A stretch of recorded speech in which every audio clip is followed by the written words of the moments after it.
asking. But my first assistant, just by chance, had to serve, I call it serve, 6 months under me, writing, researching, dragging her around. She was transferred to Michigan to a Montessori school, which happens to be, I think, 2 blocks from the tree that's been protected and written about, by other people, historians, since 1919. I did a lecture there. I actually brought Hilda Little Fawn Williams with, because I was reasonably convinced that Hilda's father had visited the tree in the 60s, so had Glody in the 40s, so had Jensen in the 20s and 30s. I set up an example in the park of written things. I don't know if you saw stuff coming in the museum or the event, explaining the trees. She got a hold of me. We did the lecture at the end, and I was accompanied by, again, 2 historians from the town. I said, my goal is only this: the tree be better protected. You remove that ridiculous, ugly, rusted chain link fence, make a nice fence with a gate so older Indians can open it, go in, bless the tree without harming themselves, and put up a boulder or a plaque recognizing the significance of the tree, the how and the why and the what of it. 3 years later, I was unfortunately starting chemo. I think it was the first year, stage 4 cancer, and they said, Dennis, the Ottawa Chippewa River Band is doing exactly as you asked after you went to the Yowing Historical Museum and explained to them what they had in town. I wrote what's on the boulder. They paid for the boulder, the engraving, the fence. They held a wonderful meeting. Drum ceremonies by Tom Peters were done in my honor for helping save part of their history. It was, again, the largest event in Traverse City's park system that year. The mayors, the aldermen, the DNR, the Native Americans, all were in attendance. And I muddled through, and I was very, very happy I did. Again, stories are nice. Pictures coming forward are priceless.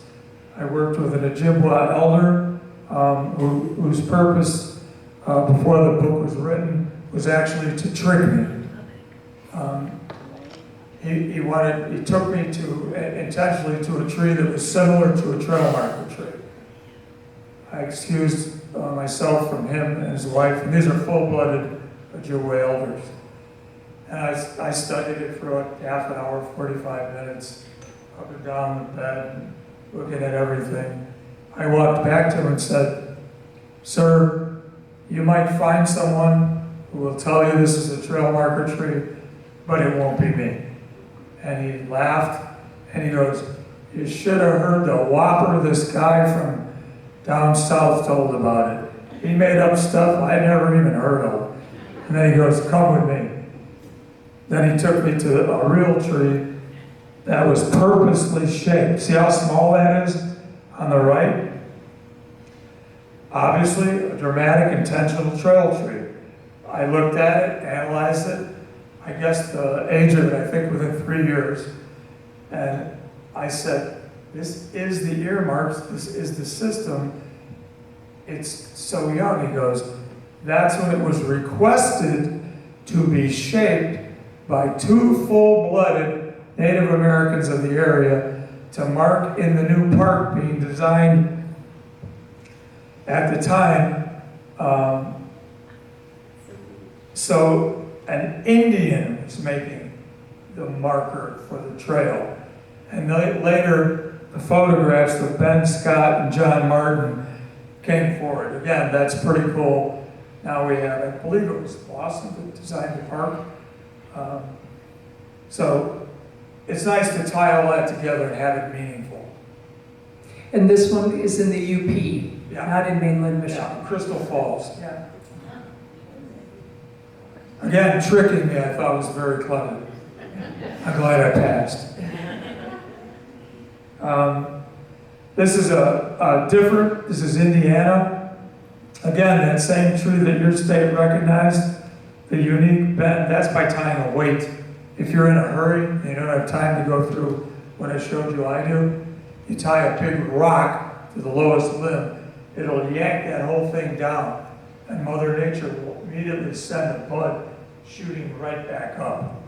It's a form of early exploration. Those are replaced, but those were their guide systems early on. The one on the right has been honored by several tribes and elders. I guess I worked more with historians than I thought, sir.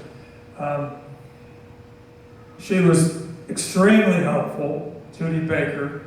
This tree is pushing 400 years old.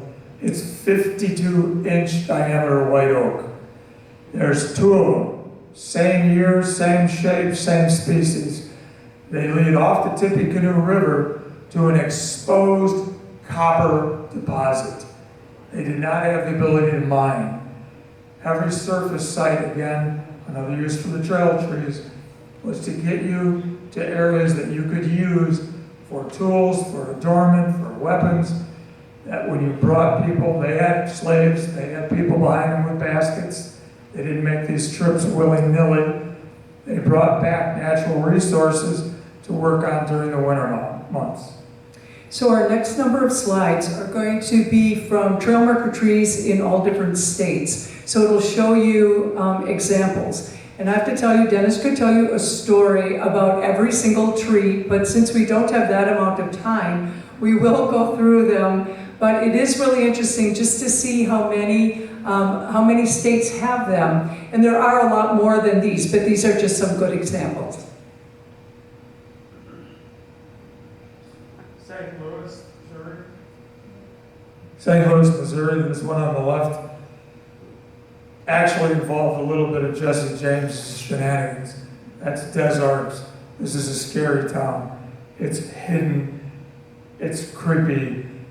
The guy that brought me there looked like a ZZ Top member, and they explained he's an extremely mean individual who does not like humans. I had to meet him alone. It was different. We somehow hit it off. He just took off, and I was supposed to follow him in a two-wheel pickup truck. He had a four-wheel mud hopper, and I finally caught him.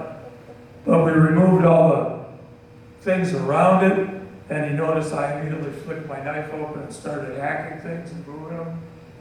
And we bonded. He explained his father had protected the tree with the Forest Department of Missouri. It leads to a freshwater spring that I would drink out of today. And one of James's stolen gold boxes, bullion boxes, were found near. He probably stopped. He knew about the trees, obviously, but he probably stopped to get water, just like anyone else would. This tree's influenced St. Louis so much. There are buildings named after it. There are hotels named after it, streets named after it. The Osage have recognized it. The Federal Garden Club, again, a group I never thought in the beginning I would be involved with. Those women were responsible because of their intelligence and care about plants and fauna, horticulture. When they recognized these things, they notified the officials. They had ceremonies. They tried to help these trees live. So I tip my hat to them.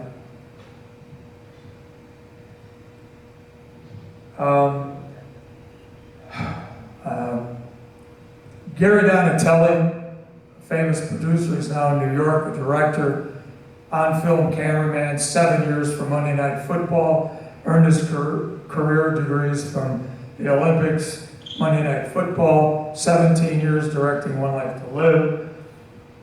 Became an enthusiast. I knew him as a child, but we hadn't been in contact for some 30, 40 years. He knew what I was doing. He put me in touch with a tree on Maggie Mountain. The woman to the right of me, or left of me, is a full-blooded Cherokee. She was taught about this trail marker tree by her people. It's up on this really cool ridge. Again, it's October. I'm going through some really, really nasty chemo. I'm all welts and boils. Again, wasn't going to miss it. What happens? The tail end of the hurricane that was going from the East Coast moved inland. And the producer's loving it. He's like, this is you in the wild downs. You know, he's like, this is fabulous. So they have footage of our carcass actually parallel with the ground. The wind was so bad, I just kept talking to him and studying it. And I formed a relationship with her. My wife and I have actually gone there to other trees, met her, spent time with her. Again, Indian to Indian to Indian to me, that's different than Granny told me. Or Grandpa. A fun thing for me, the picture on the right I showed you earlier, that was the protected tree in Evanston, marking what? An area of habitation, a location near where their village would be. What does the tree in Holiday, Texas represent? A triple trunk, representing near where their village would have been. Because of what I did, I actually sent my Eagle Scout nephew, because they live in Texas, I sent him out with his dad, my brother. I wanted him to be involved, so they got to go there ahead of me. Later I went there. What happened was, as a result, the Comanches have formally recognized and admitted what I'm saying is true, but it's always nice to be recognized, by the home people, the people to be that, you're trying to represent and help. For you, those of you that like Ontario, this is Kingsville. This tree is enormous. It's on the edge of a private golf course, and because it is, that's why it's alive. It led down to a huge lake. I was in television, people were out there. They know what it is, they know who I am. It was a wonderful event.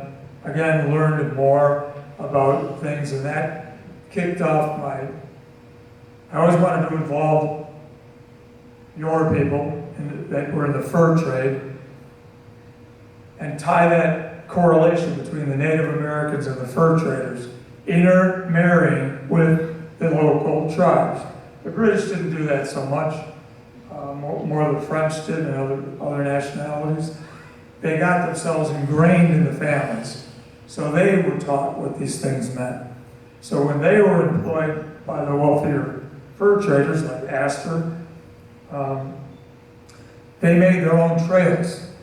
They're like, well, we want the shortest route between 2 points. You want to get your furs to market before him. That's how we think. The Native Americans, their trail would be like this, on ridges, keeping them dry, giving them lookout points, They had thousands of years, they weren't in a race. We took their concept and made straight lines for the new people from out of the country to be able to simply follow that. And later some of those trees survived and obviously were intentionally shaped and recognized as trail trees. So it's just kind of neat. And now I've proven that this over and over again. That was true, that was passed on, that was part of their lives as well as our lives. Again, these are just some neat, Texas, Illinois, Arkansas, Kentucky. People ask me a lot of times, why don't you GPS these things? Why don't you, it's GPS, right? The little dots. Would you tell people where an endangered animal was living and sleeping at night? Any of you? You do not send people that they have a right to know about things. That doesn't give you the right to go to them, hurt them, strip bark from them, dig up the roots of them. And this is because of unthoughtful people putting out little paperbacks, inventing things like, oh, they buried their gold and secret totems under the trail trees or in them. Like you would put your most precious things in the most obvious thing on the landscape? I don't think so. After I gave a lecture in Arkansas at a beautiful park that actually has trees, a guy was there strictly to learn what I knew, because I won't give out information about private property or any tree that isn't protected. When I left, this moron rented a backhoe and a trailer, went to the park, and started literally ripping the roots apart, but they caught it and stopped it. But that's why I don't do that, and I won't go along with some of the other newer groups.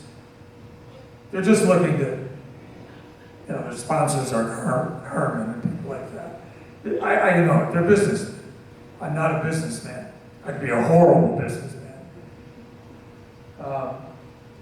This was an achievement in my life that I still don't believe